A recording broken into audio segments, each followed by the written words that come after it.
Iran বনাম America নতুন যুদ্ধের দামামা। মার্কিন প্রেসিডেন্ট ডোনাল্ড ট্রাম্পের গোপন চিঠি, ইরানের সামনে কঠিন সিদ্ধান্ত। গার্ডিয়ানের বিশ্লেষণ। একটা চিঠি, হ্যাঁ, মাত্র একটা চিঠিই বদলে দিতে পারে মধ্যপ্রাচ্যের রাজনীতি। মার্কিন প্রেসিডেন্ট ডোনাল্ড ট্রাম্প ইরানের নেতৃত্বের কাছে পাঠিয়েছেন আলোচনার প্রস্তাব। কিন্তু এটাকে কি সত্যি আলোচনার চেষ্টা বলা যায়, নাকি এটা ইরানের জন্য এক ভয়ঙ্কর ফাঁদ? ফক্স বিজনেসে দেওয়া সাক্ষাৎকারে মার্কিন প্রেসিডেন্ট ডোনাল্ড ট্রাম্প বলেন তিনি ইরানকে একটি চিঠি দিয়েছেন। চিঠিতে তিনি বলেছেন ইরানের পরমাণু অস্ত্রধর হওয়ার ঠেকাতে দুটি পথ আছে। একটি হচ্ছে সামরিক পথ, যা ইরানের স্থাপনায় আক্রমণের ইঙ্গিত। অন্যটি হলো চুক্তি করা। ট্রাম্পের চিঠি ইরানের পারমাণবিক কর্মসূচি নিয়ে কঠিন শর্ত আরোপ করেছে। তবে বিশ্লেষকরা বলছেন এটা শুধুই কৌশল।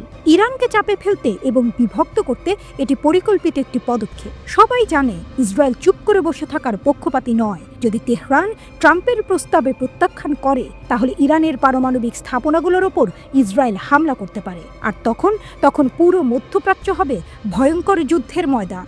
ইরানের পারমাণবিক স্থাপনায় হামলা হলে কি হবে? কাতারের প্রধানমন্ত্রী শেখ মোহাম্মদ বিন আব্দুর রহমান আল থানির কথায় স্পষ্ট হুঁশিয়ারি। যদি ইরানের পারমাণবিক বিদ্যুৎ কেন্দ্রে হামলা হয় এবং তেজস্ক্রিয় পদার্থ উপসাগরে ছড়িয়ে পড়ে, তাহলে 3 দিনের মধ্যে এই অঞ্চলের কোনো দেশই পানীয় জল পাবে না।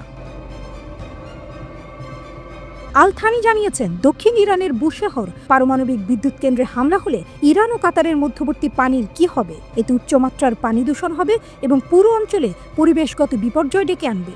মার্কিন গোয়েন্দা সংস্থার এক প্রতিবেদনে বলা হয় ইসরায়েল ইরানের পারমাণবিক স্থাপনায় হামলা চালাতে পারে। এই তথ্য প্রকাশের পর পারস্য উপসাগরীয় দেশগুলোর মধ্যে উদ্বেগ আরও বেড়েছে, কারণ এই অঞ্চলে এমন হামলা হলে মারাত্মক পরিবেশগত সংকট সৃষ্টি হতে পারে। গার্ডিয়ানের বিশ্লেষণে বলা হয়েছে ইরানের ভেতরের সংকটের কথা। ইরানের অভ্যন্তরীণ রাজনীতিও টালমাটাল। সংসদ থেকে বিদায় করা হয়েছে অর্থমন্ত্রী আব্দুল নাসের হেম্মাতিকে। বহিষ্কার করা হয়েছে সবচেয়ে শক্তিশালী সংস্কারবাদী মোহাম্মদ জাভেদ জারিফকেও। তাহলে কি ইরানের শাসন ব্যবস্থায় নতুন ভূমিকম্প আসছে? ট্রাম্পের আসল উদ্দেশ্য কি? বিশ্লেষকরা বলছেন ট্রাম্প আসলে আলোচনার নামে ইরানের বিভাজন চেয়েছেন। তার চিঠি ছিল এমনভাবে লেখা যাতে ইরান বাধ্য হয় প্রত্যাখ্যান করতে। আর সেই প্রত্যাখ্যানের ভিত্তিতে ট্রাম্প বিশ্বকে বোঝাতে চান, দেখো, ইরান আলোচনাই চায় না। কিন্তু ইরান কি চুপ করে বসে থাকবে? ইতিহাস বলে ইরান প্রতিশোধ নিতে জানে। মধ্যপ্রাচ্যে তাদের বিশাল নেটওয়ার্ক আছে। লেবাননের হিজবুল্লাহ, ইরাকের মিলিশিয়া, ইয়েমেনের হুথি বিদ্রোহীরা সবাই ইরানের মিত্র। যদি যুদ্ধ শুরু হয়, তাহলে আমেরিকা ও তার মিত্রদের জন্য এটি হতে পারে এক ভয়ঙ্কর দুঃস্বপ্ন।